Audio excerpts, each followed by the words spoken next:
Thank you very much. Did you hear what the cow said to the farmer on a cold winter morning? Thanks for the warm hand.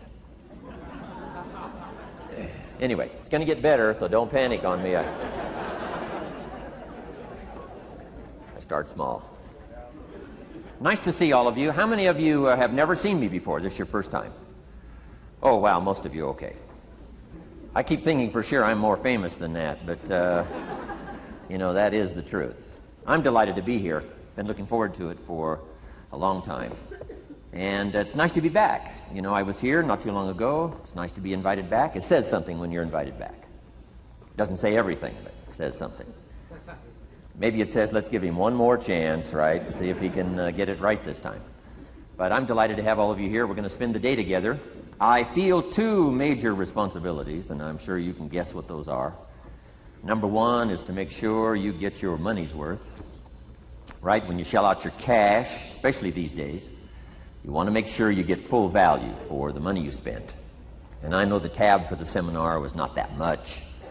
Pretty modest fee to get in. Most of you are your tips for the week, right? So it wasn't that much. But I want you to be able to say when you walk out of here today, it was worth my money. But my biggest responsibility is to make sure you get your time's worth. And the reason I say that is because time is more valuable than money. In fact, you might start your notes with that. Time is more valuable than money. You can get more money, but unfortunately you can't get more time. If somebody asks you to spend your money, that's pretty easy, right? We live in America. We're wealthy. So the money's not the problem. But what if somebody asks you to spend a day, right? You got to think that over carefully. And I know you did. I wouldn't waste one of my days, not for anybody, not for anything. Once I understood how valuable they were, I don't waste any. But to make an investment like today of your money and your time, I appreciate that. Today's going to be costly for me. It's going to cost me one of my days to be here, right? And some money, of course. But, I don't need the money. I take the money, but I don't need the money. But guess what I do need? The time. So I'm here not to just joke with you. I'm here not to just tell some funny stories and give a performance and walk away. I'm here to give you some value, and I want to make it worth your time. I'm going to invest a day. You're going to invest a day. Let's get the most out of it and see what we can walk away with today. Anyway, for you that have not seen me before, just very briefly, let me just tell you my story. I grew up in Idaho, farm country, southwest corner of Idaho. In fact, my father still lives on the old homestead where I grew up. He'll be 89 his next birthday. He still hasn't retired. I'm proud of my dad. He's never been ill. He's really something. I'm trying to get him to retire this year, 88. I'm telling my father, what a good year to retire when you're 88. And he says, hey, talk to me in 10 years, right? I might be ready. But anyway, I went to high school. I graduated. I went to college 1 year. Halfway through my second year of college, I decided I was smart enough, so I quit. One of my major mistakes. I should have stayed in school.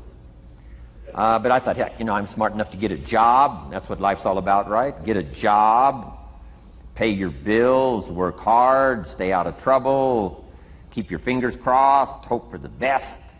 And I figured I was at least prepared to do that. So I quit college and went to work. A little while later, got married, got my little family going, and I'm out there doing what I thought was the best I could. But about age 25, I'm starting to struggle. I've purchased a little more than I can conveniently pay for on time. And the creditors are starting to call saying, hey, you told us the check was in the mail. What's the deal? And I'm getting embarrassed by that. I'm also embarrassed, big mouth me, with all the fancy promises I made to get married. I'm way behind on those promises. And I'm getting discouraged, wondering what to do. And I thought, well, maybe I should go back to school. Right? 1 year of college, pretty short on an application. But, tough to go back to school, right? Especially when you got your family going. Time to stay is when you're there. So I discounted that. I thought, well, if I, had my own business, that would be the way to go. But, I'm short on money. Too much month at the end of the money. If you've ever been there, that's where I was, age 25.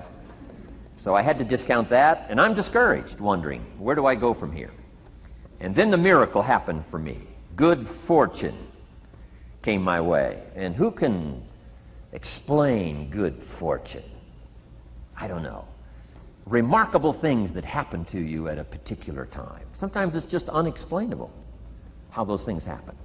One of my friends says, well, hey, things don't just happen. Things happen just. Another good note for your notes. Things don't just happen. Things happen just. And maybe that's it. I don't know. I'm an amateur on life, I guess like most of us are, trying to figure it out, how to make it valuable. But I was ready. And my good fortune was, at age 25, I met a very wealthy man. His name was Mr. Schoaf, Mr. Earl Schoaf. A friend of mine had gone to work for him, and he started telling me about this man. He said, you got to meet this man I've gone to work for. He's wealthy, but he's easy to talk to. And he's got a unique philosophy of life. And the more he kept talking about this man, I thought, well, I've got to meet this man. So sure enough, shortly after that, I had a chance to meet this remarkable wealthy man, and I was impressed. He was wealthy. Sure enough, he was easy to talk to. I was so intrigued, within a few minutes, I said to myself, if I could be like him, farm boy from Idaho, if I could be like him, I'd give anything. And then I thought, if I could just get around somebody like him, and if he would teach me what to do, I would be willing to learn. I'm coachable. And that was my good fortune. A few months later, this wealthy man that I met, Mr. Schoaf, took a liking to me, hired me, gave me a job. I went to work for him. And I spent the next 5 years in his employ. And then, unfortunately, he died at the end of that period, at age 49. His last 5 years, but the first 5 years of my new life, I got to spend with this remarkable man, and my dream came true. He coached me. He taught me. He taught me the books to read. He taught me the disciplines. He taught me the changes to make in my language and personality. And the things he shared with me during that 5 years literally changed my life, turned my life around, changed my income, changed my bank account, changed my future, changed everything. I've never been the same since that unique experience. And I wish he was still alive today, Mr. Schoaf. I'm sure if he was alive today, especially after this seminar, Idaho Farm Boy makes it to Dallas-Fort Worth, full house, standing room only. Pretty awesome, I'm sure. If he was alive, I'd be calling him today saying, you won't believe what's happening to me. I've had a chance now to share with other people what you shared with me. But anyway, how I got here. 30 plus years ago, I was living in Beverly Hills, California. And one day a friend of mine, businessman friend, said, Jim, I'd like to have you come and share your story with my service club that I belong to, the Rotary Club. He said, I know your story, Idaho Farm Boy makes it to Beverly Hills. But he said, I think my club members would love to hear your story. He said, if I arranged one of our breakfast meetings, would you come tell your story? Just share a few thoughts. I said, okay. So I agreed to go give this breakfast talk. And guess what? They liked it. And my telephone rang. I got another call saying, we heard you've given your story and shared some ideas. Would you come talk to our club? First thing I know, I'm starting to devote a piece of my business time to giving these talks. And then one day, a businessman who'd heard my talk, I think 2 or 3 times, approached me and said, would you come and share that story and some thoughts with my management and salespeople? I said, I got this little company going. And he said, if you'd come tell your story to my organization, he said, I'd be happy to pay you. And I thought, wow, wouldn't that be something? So I agreed to go do it, and I got paid. Little did I know, another fortune was waiting for me to translate my ideas into talks and speeches and seminars. Now I've written some books. It's on cassette tape. Now I get to travel around the world. Last year I was in Japan and Israel, Spain, Mexico, Australia, New Zealand, France, Germany, Canada, and now Dallas-Fort Worth. So, Idaho Farm Boy gets to travel around the world and share his story, and here I am today. Anyway, it's almost too much for me to comprehend from where I started, raised in obscurity, in a little small farm community, and now to be here today is pretty awesome for me. So anyway, that's just a little bit about my story. My story is probably more intriguing for me than it is for you, but I wanted to hear it again, so I thought I would just, bore you with it. Anyway, I don't ask you to be impressed today. I'm the one that's impressed from where I came from to have a chance. But that's the American dream, right? Come true. Chance to start from scratch, start from obscurity, start with pennies, start with nothing, and have a chance to transform your life, change your life, set your goals, and see what you can accomplish. So anyway, that's how I got here, and I'm just delighted that this day has arrived, and I truly want to make it valuable for you. Let's go to work. Here's what I hope you'll find out of this seminar today for your notes. Here's what I hope you'll find. Number one, sincerity. Above all else today, I hope you'll find me sincere. Best place for people to start to communicate is sincerity on both sides.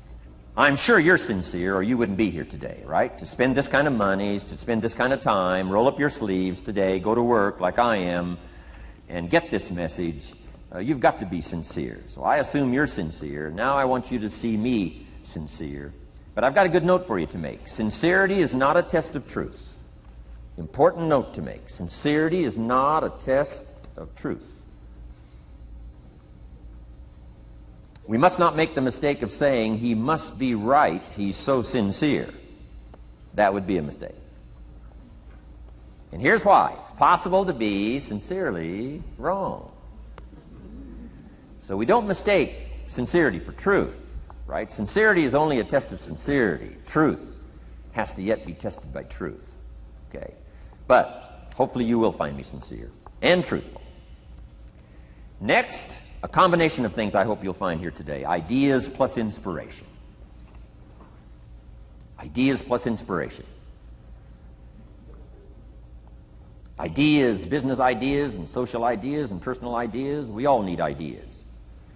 Right? How to have a good day ideas, how to have a good year ideas, how to have your best year ever ideas, good health ideas, personal relationship ideas, how to deal with your family ideas, sales management ideas, financial freedom for the future ideas. We all need good ideas. So today, I hope you gather up by notes and by what you can remember a lot of ideas. I want to share as many with you as I possibly can in the time constraints we have. Today is going to go very rapidly. I used to think a day like this was a long day. Found out it's a pretty short day. But I'm going to go as fast as I can, share with you as many ideas as I possibly can. And here's why. Ideas can be life-changing. Ideas can be life-changing. And sometimes all you need is just one more in a series of good ideas. It's like dialing the numbers into the lock. Right? You got 5 or 6 numbers dialed into the lock. The lock still won't come open, but you don't need 5 or 6 more numbers. Maybe you just need one more, and maybe a seminar like this could do it. A sermon could do it. The lyrics from a song could do it. The dialogue from a movie could do it. Conversation with a friend might do it. That one last piece you need, number. Dial it into the lock. That's it. The lock comes open. There's the door for you to walk through. And maybe this seminar today could furnish that for you. One more idea. I know you've come with a lot already. Sometimes we get the impression, I used to have that I only had this much going for me and I needed this much. Usually not true. And I'm sure not true of this audience, where I find you today, as well-dressed as you look today. As fine as you are sitting here today, it isn't that, you've got this much going for you and you need this much. I would assume you've got this much going for you, and maybe all you need is just a few more thoughts, ideas, to furnish you some ways and means to turn your life into the dream you want it to be. So, ideas. The seminar is going to be loaded with ideas. I want you to take good notes. But here's what else I hope you'll find here today, and that is inspiration. And who knows the mystery of inspiration? Why some people are inspired and some are not? You were inspired to get here. Some were not. Who knows the mystery of that? I don't know. How come you made it? The rest of them didn't make it. We don't know what that mystery is. Some people turned it down. Some people said it cost too much. Some people said it's going to take too much time. Some people are too busy, right? A lot of different excuses why some are inspired to take advantage of something that comes to town. Others pass it up. We don't know the mystery to that. Here's what I call it, mysteries of the mind. And I just leave it at that. Some things I don't try to figure out. I take the simple approach now. right? Some people do and some people don't. I mean, that's about as profound as my philosophy is. Some buy and some don't buy. Some go for it and some don't. Some change and some don't. And if you've been around for a while, you can usually work out the numbers, right? Out of 10, 3 do, 7 don't. Whatever business you're involved in, pretty soon you got this ratio going. The ones that do, the ones that don't. You say, well, why don't the ones that don't, how come they don't? We don't know. I just leave it as a mystery. I used to try to understand all that. I just take the simple approach now. The guy says, this happens to me, this goes wrong for me, and all this stuff goes wrong for me. How come all this stuff happens to me? I say, I don't know, it beats me. The best I've been able to figure out is those kind of things always happen to people like you. I mean, right? That's the best I got. I don't know. I'm an amateur on this stuff. What do I know? So, just take the simple approach, right? That's how it is. Who knows? Interesting story says, the day the Christian church was started. Now, I'm an amateur on the Bible, but best account I can remember, the day the Christian church was started, a magnificent sermon was preached. Great presentation. And if you're a student at all of good communication, it was one of the classic presentations of all times. The sermon, the first day the Christian church was started. And it said this sermon, this presentation was given to a multitude, meaning a lot of people. But it was interesting, as the account gives us, the record, it says, when the sermon was finished, there was a variety of reaction to the same sermon. Isn't that fascinating? I find it fascinating. It said some that heard this presentation were perplexed. And I read the presentation, sounded pretty straightforward to me. Said, why would somebody be perplexed with a good, sincere, straightforward presentation? Best answer I've got. They are the perplexed. I mean, what other explanation is there? It doesn't matter who's preaching. Right? It said some that heard this presentation mocked and laughed, made fun of the presentation. I thought, hey, this looks pretty sincere to me. If you give a sincere, honest presentation, why would somebody mock and laugh? Easy explanation. They are the mockers and the laughers. What else would you expect them to do? Right? I used to try to straighten all that out, say, well, they shouldn't do that. I don't do that anymore. I've got peace of mind now. I can sleep like a baby, not try to straighten all this stuff out. I used to be so naive. I used to say, well, liars shouldn't lie. See, how naive can you be? Of course they're supposed to lie. That's why we call them liars. They lie. They lie. So I don't straighten this stuff out anymore. Anyway, it said some that heard this magnificent presentation didn't know what was going on. And they're usually easy to spot. They're usually saying, what's going on, right? I mean, they don't know what's going on. But interesting, right? A variety of reaction to the same sincere, honest presentation. Now, it also says, in wrapping it up, some that heard the presentation believed. And I think that's who the speaker was looking for, the believers. Interesting. Now, it said the number of believers was about 3,000. So, a pretty good first day. 3,000. I've had some first days, but I never had 3,000. But anyway, 3,000 were believers. And the speaker was looking for the believers out of this multitude. And that's about as close as we can come to understanding the mystery. Some believe, and some mock, and some laugh, and some are perplexed, and some don't know what's going on. And you just have to leave it that way. Why? Because that's the way it's going to be. The way to be brilliant is to find out how it's going to be and then say, here's how it should be. I mean, that's how you become brilliant. So, anyway, who knows the mystery? I call it mysteries of the mind. We don't understand. But I don't try to change it anymore. On this particular story, as far as we know, they didn't have classes after the presentation to try to de-perplex the perplexed. I mean, as far as we know, they left them perplexed. They left the mockers mocking. They let the laughers laugh. I mean, they didn't come back and try to straighten all this out. You say, well, how can you build a church? Well, make another presentation, and you'll get some believers and some mockers and some laughers and some who don't know what's going on. So that's about the best we can do. But I'm glad I've got the believers here today. You believed enough to shell out your cash and part with your time and some of your effort and energy, and I appreciate that. So hopefully you'll find some inspiration here today. All right? To get the most out of today, a couple more notes. Number one, be thankful. That's a good way to capture the most of a day like this. Be thankful for what you already have.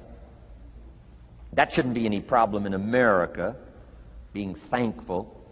Everything we need is available in America. Everybody wants to come here, right? The last time I was here, that little presentation I gave, everybody wants to come here, America. People haven't plotted and schemed the last 40 years saying if I could just get to Poland, everything would be okay. No, everybody wants to come to America. Why? Everything's available here. All the books you need, all the sermons you need, all the churches you need, all the schools you need, all the instruction you need, all the inspiration you need, all the capital you need, all the markets you need, all the challenge you need, all the information you need, all the seminars you need. Everything's available here. This is America. So number one, let's be thankful for what we already have.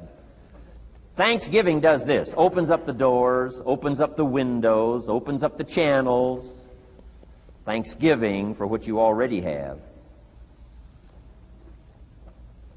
I did a seminar one weekend up at the ranch, up at Clear Lake. Got a lodge up there. Nice setting, high valley, high serenity ranch. For the weekend, Friday evening, Saturday, Sunday. People drove in from around California. I got there late Friday afternoon. Everybody had pretty well already gotten there. I couldn't believe the parking lot. Continentals and Eldorados and Mercedes and Cadillacs and unbelievable. Ferrari, one Rolls Royce, unbelievable. I walked in, good-looking crowd about like this, sitting there ready for the weekend seminar. My opening remarks were, ladies and gentlemen, I think the rest of the world would find it strange that we have all come here this weekend to try to figure out how to do better. Right? I think the rest of the world would say, I don't understand. Guy in his Rolls Royce saying, I got to get to the seminar, find out how to get another one of these Rolls Royces. Unbelievable. Anyway, let's be thankful. Here's what locks up the doors and the channels to receive more: cynicism. That locks you away. That prevents you from learning more. Being a cynic about the past and the future, a cynic about the marketplace, cynical about the people, cynical about the institutions, cynical about the setup, cynical about yourself, cynical about your chances. See, that locks away all the chance for stuff to flow your way. So, good advice, I think, today. Start off, be thankful. Here's number two, listen well. That's going to be a challenge today. I understand that. Seems like most of, our life is still going on outside these four walls, right? Most of our life seems like it's all, continuing out there. Family and business and associates and market and economy and whatever else is happening in the midst of your life. And to sort of, pull your attention from what's going on out there and put it in here for just a few hours, I know is a challenge. But do the best you can, listen well. And here's the last one, take good notes. Be a good student today. Take some good notes. I've not come to entertain you. As you can tell by my opening joke, right? I would not make it in Las Vegas. So we don't have a dog and pony show today, no entertainment. But I do have some ideas. Take some good notes. Somebody showed me the other day notes that they took about 21 years ago, attending one of my seminars out in Los Angeles. He said, I still use these notes I took 21 years ago to help me in my business, relationship with my family. So I'd like to have these notes that you take today become that valuable for you. Then it would be worth me making the investment to come and spend a portion of my life, my time, my energy here. And I want this investment I'm making here today to pay off. And one of the ways it can pay off for me is for you to take good notes and then go away and use whatever makes sense.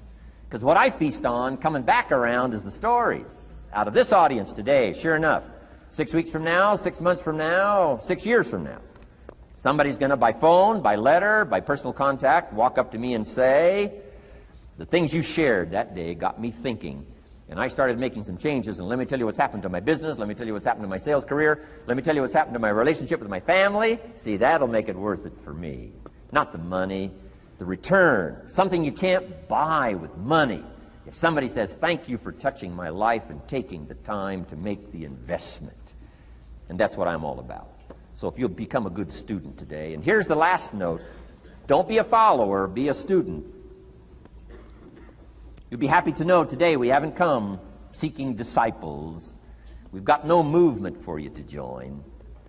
I'm just here to share some of my experiences, good ideas, best I can. But I think that's good advice. Don't be a follower, be a student, right? Take advice but not orders.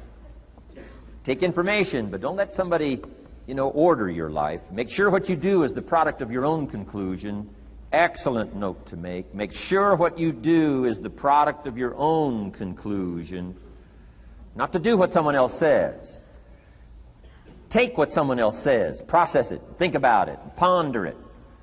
If it makes you wonder, if it makes you think, then it's valuable. Then when you go take action, make sure that the action is not what somebody told you to do. Make sure the action is the product of your own conclusion.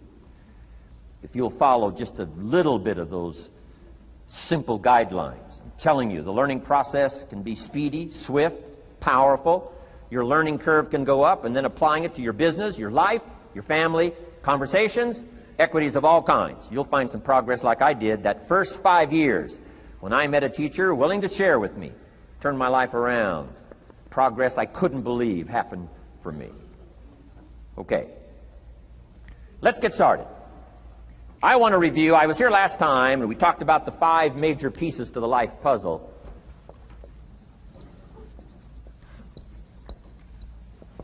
And I just want to review those because it lays such a good foundation for all the rest that I want to share with you today. We got a lot of subjects to cover, so we're going to go rather swiftly, okay? Put on your mental track shoes here and run with me today, because I'm going to deal mostly in concepts. Expect you to, fill in a lot of the details, because I've got a lot to share. I want to get through it all. But let's lay this foundation again of the 5 major pieces. Happens to be the title of my latest book. But I think it is so valuable in laying a foundation. It's some of the things I learned between ages 25 and 30. The teacher who taught me so well. He dealt in these fundamentals, we call these fundamentals. We call these basics. Basics for sports, fundamentals for sports, fundamentals for your business, fundamentals for the way you deal with your family, a few simple things. A few basic things that if you practice every day can make all the difference in the world, how it works out. I boiled it down to 5 major pieces to the life puzzle. Let's just review those. Number 1 is philosophy. Philosophy, as I taught the last time I was here, philosophy, in my personal opinion, is the major determining factor in how your life works out. Philosophy, the major determining factor in how your life works out. Philosophy. To form our philosophy, you got to think. You got to use your mind. You got to process ideas. And this whole process over a lifetime, starting way back here when we were children, schools that we've attended, our parents, our experiences, all this stuff that we've processed by the thinking process helps to develop our philosophy. And in my opinion, each person's personal philosophy is the major factor in how your life works out. Here's what I called it in that last presentation when I was here. It's called the set of the sail. Each person's personal philosophy is like the set of the sail. Now, I used to think it was circumstances that ordered my life. If someone would have asked me at age 25, Mr. Rohn, how come you're not doing well? Pennies in your pocket, creditors calling, nothing in the bank, behind on your promises to your family, you live in America, 25 years old, got a beautiful family, every reason to do well, and things are not going that well for you. What is wrong here? It would not have occurred to me to blame my philosophy. I mean, it would not have occurred to me. Saying, well, I got this lousy philosophy, and that's how come I got pennies in my pocket and nothing in the bank, and things aren't working well. That would not have occurred to me. I found it much easier to blame the government.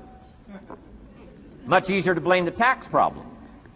I used to say taxes are too high. Top tax rate when I first started paying taxes, 91%. Back then, when your income reached a certain level, all your income over that, 91%. So I used to say that's too high. Now, the top tax rate's about 33%. But people are still saying what? Taxes are too. See, but you can't use that anymore. If it's gone from 91 to 33, how could it be too high? Come on. I threw all that old excuse stuff away. Some people found it, though, and they're using it these days. My old list. I used to blame the traffic, the weather, used to blame circumstances, right? People say I'm too tall, I'm too short, I'm too old, I was raised in obscurity, raised on a farm, parents of modest means, all the stuff. If you were to ask me, how come you find yourself here, Mr. Rohn, age 25, living in America, land of abundance and opportunity, pennies, zero in the bank, not doing well, creditors calling, it would not have occurred to me to blame my philosophy. I found it easier to blame the company policy. I used to say, if this is all they pay, how do they expect you to do well? So I figured that, my future was going to be tied to what everybody else was arranging, the economy and, interest rates. I used to say things cost too much. That was my whole explanation, not my philosophy, until my teacher taught me better that this is where the problem was, my own personal philosophy. Here's what's exciting about each person's personal philosophy. That's what makes us different than dogs and animals and birds and cats and spiders and alligators. That's what makes us different than all other life forms. The ability to think, the ability to use your mind, the ability to process ideas, and not just operate by instinct. In the winter, I'm telling you, the goose can only fly south. What if south doesn't look too good? Tough luck. It can only fly south. But see, human beings are not like a goose, can only fly south. I mean, you can turn around, go north, you can go east, you can go west, you can order the entire process of your own life. And we do that by the way we think. We do that by exercising our mind. We do that by processing ideas and come up with a better philosophy, a better strategy for our life, goals for the future, okay? Plans to achieve those goals. All this comes from developing our philosophy. Philosophy helps us to process what's available. Well, when we get here, we got seed, and we got soil, and we got some rain, and we've got some what? Sunshine, and we've got some seasons, and what? The miracle of life. Now, the key is, what do you do with all this stuff? How do you turn all this stuff that's available here into equity, and promise, and lifestyle, and dreams, and future possibilities? All of this that's possible now with human beings, how do you take all this stuff and turn it into this equities and values? Well, it starts with philosophy. What is the seed? What is the soil? What is the sunshine? What is the rain? Is it possible to take some of each of all the stuff that's available and turn it into food and turn it into value and turn it into nourishment, and turn it into something spectacular and unique that no other life form can do? And the answer is yes. But you cannot deal with all this stuff and what to do with it unless you start refining your philosophy. Think, use your mind, come up with ideas, and strengthen your philosophy. So the seed and the soil and the rain and the sunshine, this is called, the economy and the banks and the money and the schools and everything that's available out there, processing information, what to do with all that, and turn it into equity and value. That is the major challenge of life, my personal opinion. So each person's personal philosophy now is going to determine what you're going to do with seed and soil and sunshine and rain and miracle, the change of seasons. That's it. My personal opinion. Each person's personal philosophy is like the set of the sail. That's what this seminar is for today. Help you to trim a better sail. You don't need a better economy. You don't need better seed and soil. In fact, when it comes to seed and soil and rain and sunshine and seasons and the miracle of life, that's all you got. Now, what if you blame this stuff? Then you're blaming all you got. If you blame the economy, and you blame the schools, and you blame the teachers, and you blame the sermons and the preachers, and you blame, the marketplace, and you blame the company and company policy, what else is there? When some people get through with their blame list, there isn't nothing else. That's all there is. And if you blame the only thing you've got to work with, I'm telling you, it's called mistake colossal. In not understanding that that's all you've got to work with. And if this is all you've got to work with, then you don't change the seed, and you don't change the soil, and you don't change the rain, and you don't change the sunshine, you don't change the seasons.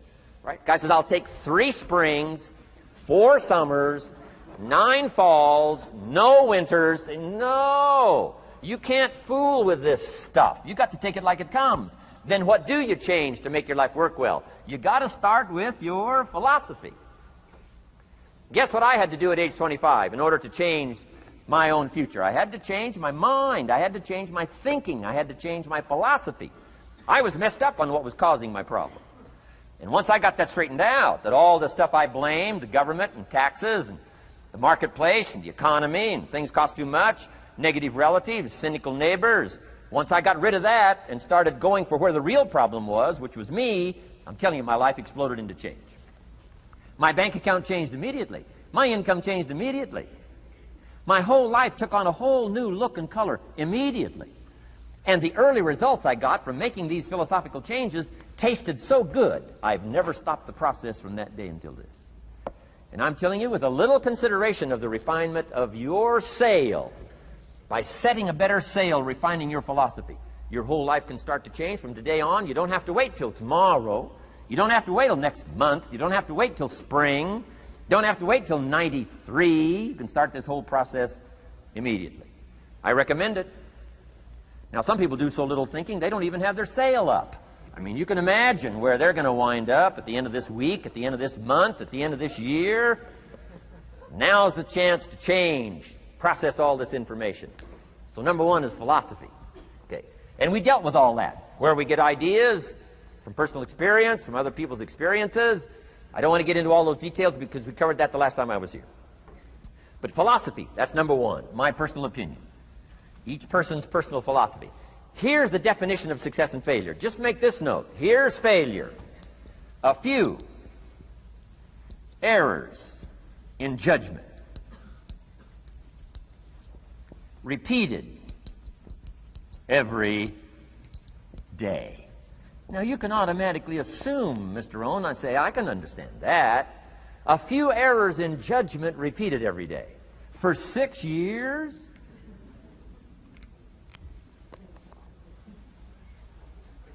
I'm with my father. I think I told this story the last time I was here. My father, 88 years old, he's never been ill, still hasn't retired. Not long ago, midnight, we're getting ready to go to bed. We've drilled a new well, got some extra water, got some more acres going. He's all excited. At midnight, we're getting ready to go to bed. My father's eating what he calls his midnight snack. A little bite to eat before you go to bed. Don't have to go to bed hungry. And I'm watching him eat this midnight snack. Guess what he had? An apple, a few graham crackers, and a glass of grapefruit juice. I said, no wonder my father's so healthy. My mom taught us all those good health practices.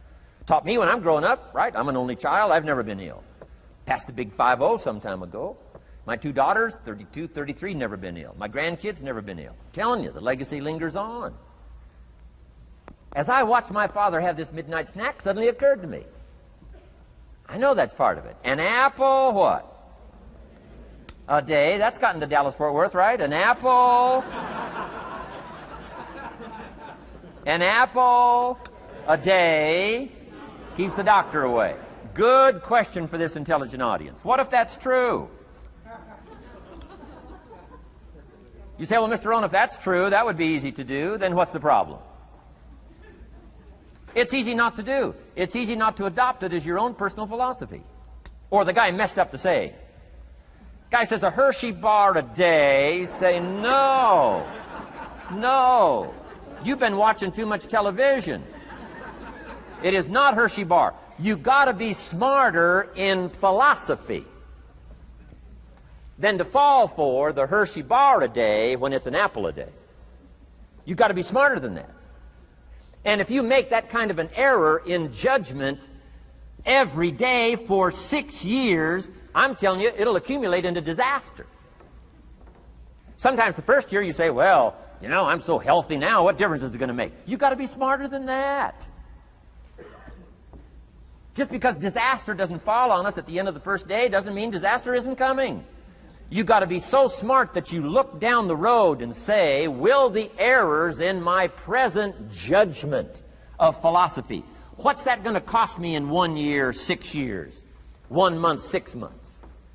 I'm telling you, the money cost and the health cost and the success cost is too gigantic if you'll look down the road a little ways and say, are there errors in my current judgment like an apple versus a Hershey bar? Is that just a good illustration of some of the rest of my errors in judgment? If it is, that's where I found myself at age 25. I started working when I was 19. I met my teacher who helped turn my life around when I was 25. That's 6 years. At the end of the first 6 years of my economic life, I've got pennies in my pocket. I've got nothing in the bank. The creditors are calling saying, hey, you told us the check was in the mail. I'm embarrassed. I'm behind on my promises. I live in America. I'm a 25-year-old American male. I got a nice family, every reason to do well. And I'm messed up. Now, what's messed up? I used to think it was the community that was messed up, and the country was messed up, and the government was messed up. If those Democrats ever get in the White House, that'll really mess things up. If the Republicans stay in power, that'll really mess things up.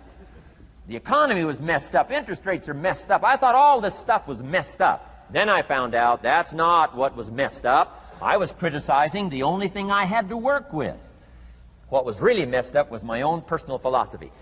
My own errors in judgment in my own personal philosophy brought me in 6 years to pennies in my pocket, nothing in the bank, and trying to explain why I wasn't doing well, living in America, 25-year-old American male, got a family, every reason to do well.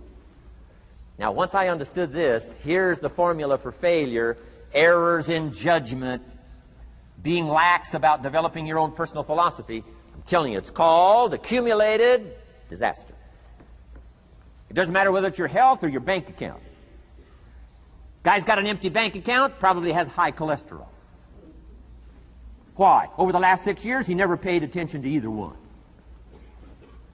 And it doesn't matter whether it's a dollar, or whether it's your money, or whether it's your cholesterol count. All you got to do is commit the errors, and just because disaster doesn't fall on you at the end of the first day that you don't eat an apple. You say, well, I didn't eat an apple today, and tonight I'm not ill. Well, you got to be brighter than that. Someday you got to leave first grade. The reason we make those first grade desks so small so they won't fit at age 25. I mean, right? You don't belong here anymore. Come on. Now let me give you the secret to success. The formula for failure: a few errors in judgment repeated every day for 1 month starts the weakness, starts the disaster process. You can imagine what happens in 6 years. Now here's the formula for success: a few simple disciplines practiced every day. And you've started a whole new process called a whole new life. A few simple disciplines practiced every day. And if you decide today to go for the apple instead of the Hershey bar, I'm telling you, you have begun the process of turning your life around.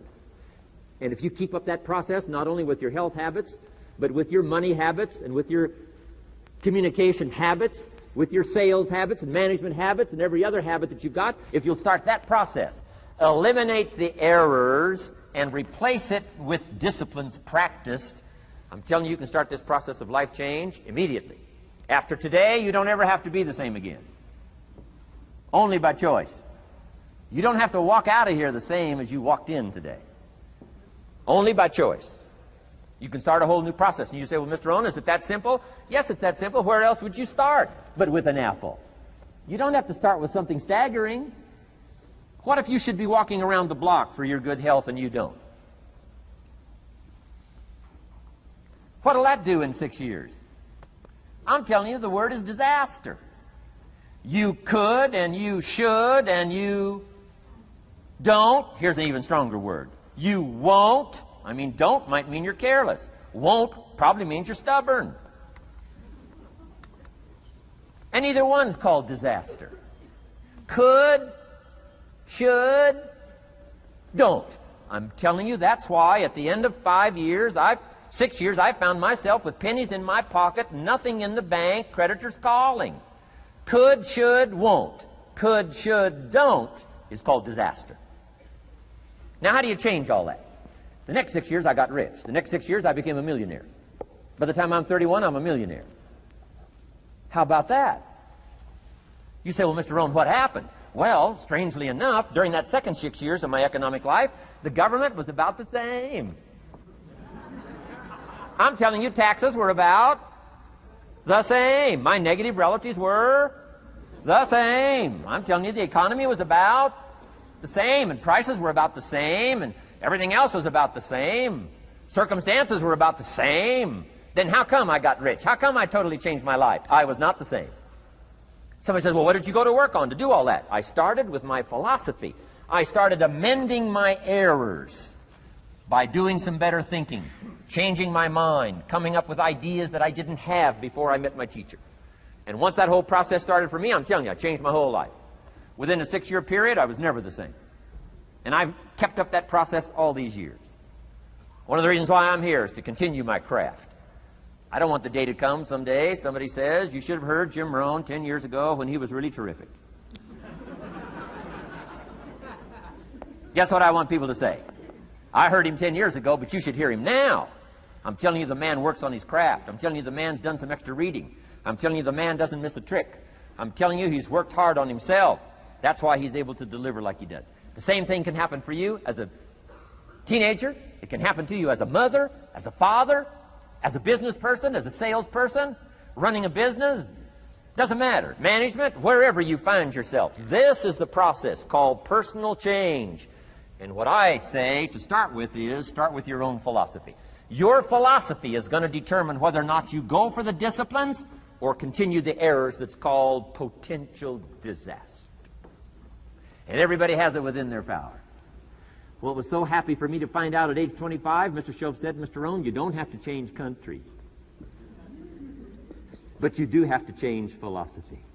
And if you'll change philosophy, not country, you can turn around your income, you can turn around your bank account, you can turn around your skills, you can become capable, powerful, sophisticated, healthy, influential, all the other equities that you could possibly want out of your life, using the only stuff there is and not trying to change any of this stuff. Appreciate all of this stuff with all of its ups and downs, with all of its mystery of why it works and sometimes it doesn't work. Don't challenge this. You don't have to ask for another planet. You don't have to ask for another country. Just ask for another book. Ask for another seminar. Ask for another idea. And you can start this whole process of personal life change. Now, I could spend the whole day on philosophy, because that's where it is. If I could get you intrigued with that enough to study it, enough to ponder it, to where you would pick up the commitment like I did and say, hey, as simple as an apple a day, as simple as a walk around the block, why not start right there? If you don't start there, where else are you going to start? Might as well start where it's easy, and then go to the more complicated disciplines. Because if you can't handle the simple disciplines, how can you handle the complicated ones? Okay. Key. Philosophy. Here's number 2. I got to give these now very quickly because I got too much to cover here to linger too long. Number 1, we're affected by philosophy. First major of the 5 major pieces. Number 2 is attitude. We're affected by how we feel. First, we're affected by what we know and the decisions we make. Second, we're affected by attitude, how we feel. And I gave that quick list. Let me give it to you. It's how you feel about the past. You've got to have a good attitude about the past. Use it as a school, not a club. Don't beat yourself to death with your past. Faults, failures, losses. Let the past be a school. Harsh school, maybe. What else is new? Let the past be a school master to teach you. Not to threaten you, but to teach you. Okay. Next, it's how you feel about the future. Set your goals. We'll talk a little bit about that before we finish today. Goal setting. The promise of the future is an awesome force to affect your life every day. Without a future well designed, we take hesitant steps. And all you have to have is hesitant steps for 6 years. You'll be timid, driven into a corner, not boldly willing to go and take your portion, take your share. Okay? Next, it's how you feel about everybody else. Got to have a good attitude about everybody else, because it takes everybody else to make a market. One person doesn't make a family. One person doesn't make a business. One person doesn't make a corporation. One person doesn't make a community. One person doesn't make a nation. It takes all of us to make a dynamic economy, a nation second to none.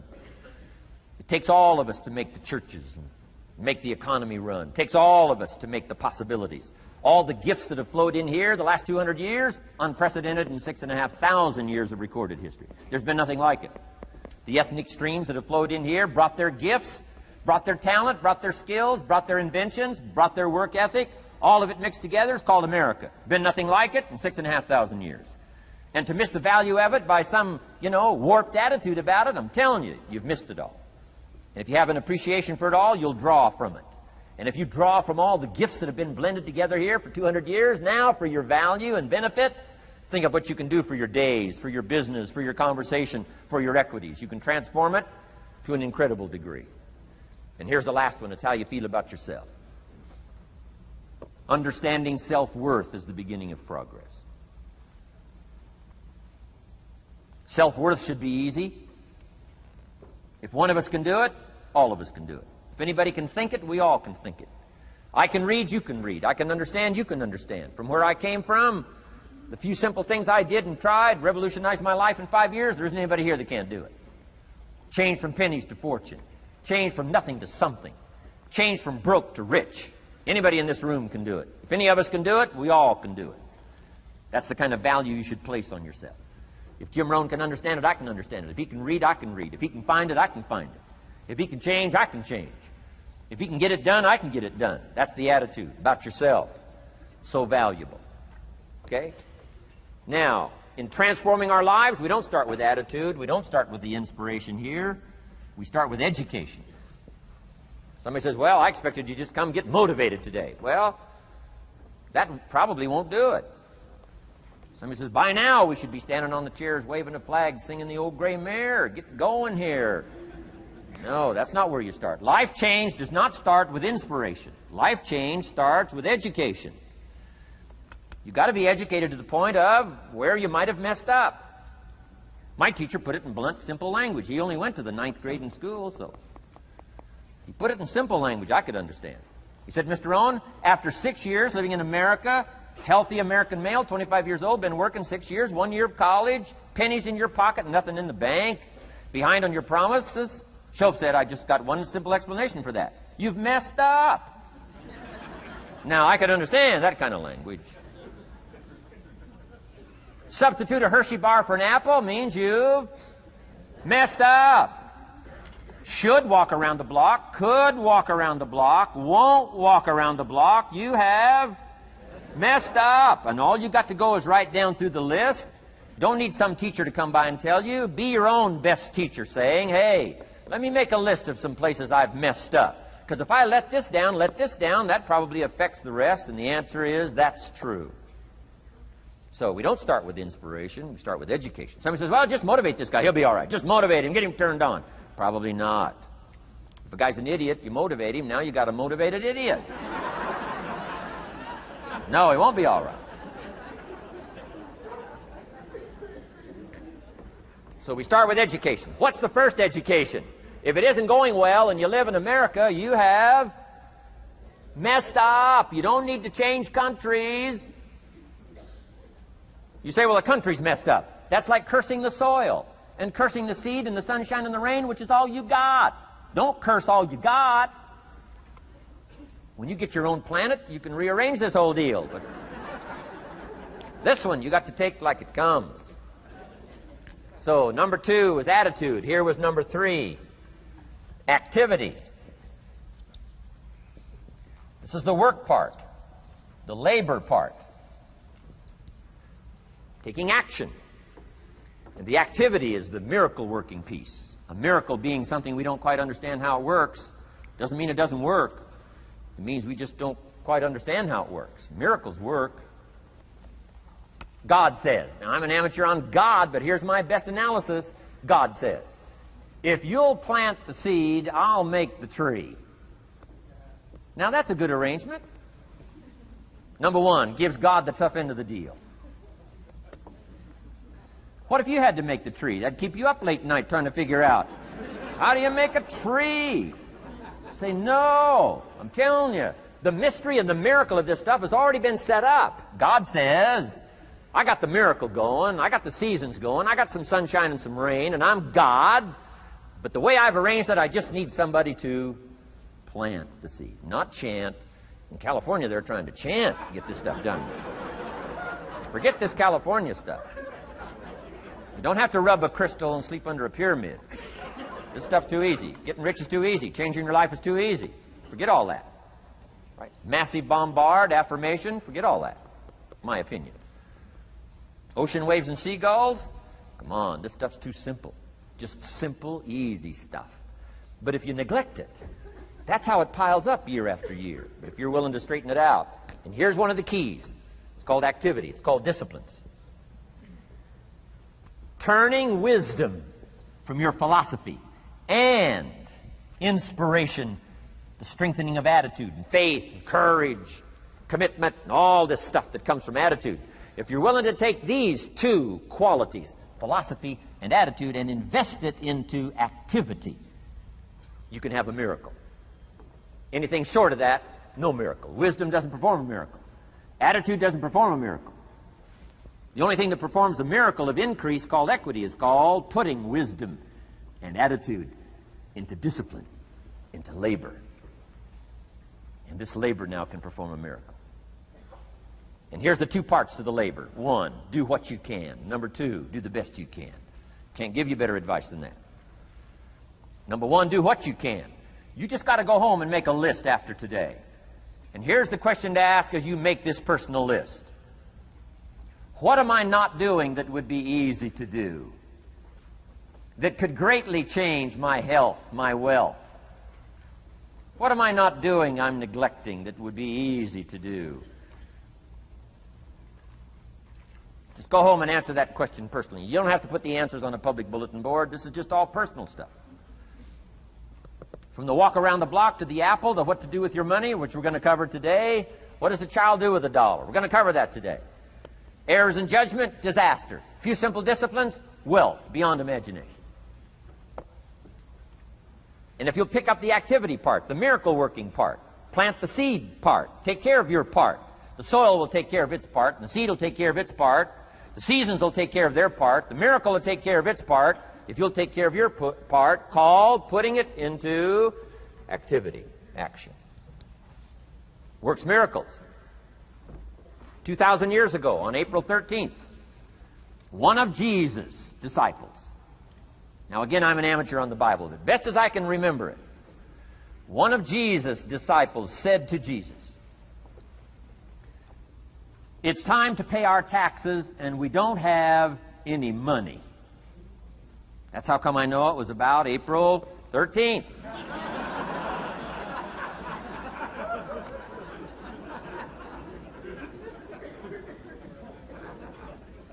To this statement by his disciple, Jesus said, best as I can read the record, Jesus said, "No problem."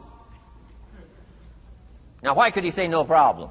Well, word has it, he was a miracle worker. Word has it, if you're a good student of history, word has it, he was a miracle worker. If you handed a problem to a miracle worker, what would he be inclined to say? No problem. You got to hang out with folks like that. I belong to a small group like that. We do business around the world.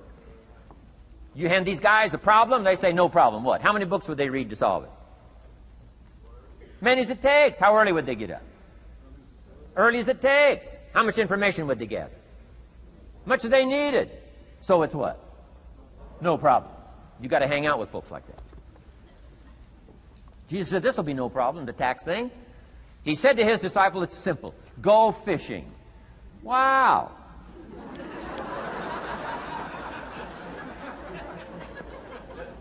Now that was easy for this particular disciple. His name was Peter.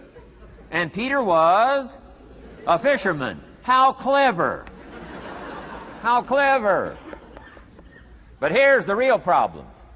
If you should fish, and you could fish, and you don't fish, you got no miracle. You could change, you should change, you won't change. That's called accumulated disaster. In 6 years, you'll be explaining instead of celebrating. Having some ragged list like I had, reasons for not doing well, pennies in my pocket.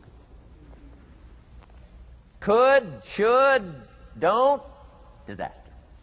And if you'll just start the process of change, could, should, and will, you can start this whole process. And if you will, then put it into action, the miracle belongs to you. Jesus said to his disciple, it'll be simple. Go fishing, and the first fish you catch, look in his mouth.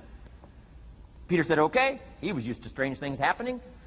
In this relationship, Peter goes fishing, catches the first fish, looks in his mouth. Guess what's in the fish's mouth? Coins. Peter says, wow, coins. Starts counting the value of these coins, and when he adds it up, guess how much it added up to? Exactly enough money to pay his taxes and Jesus' taxes. Which gives you Jesus' position on taxes.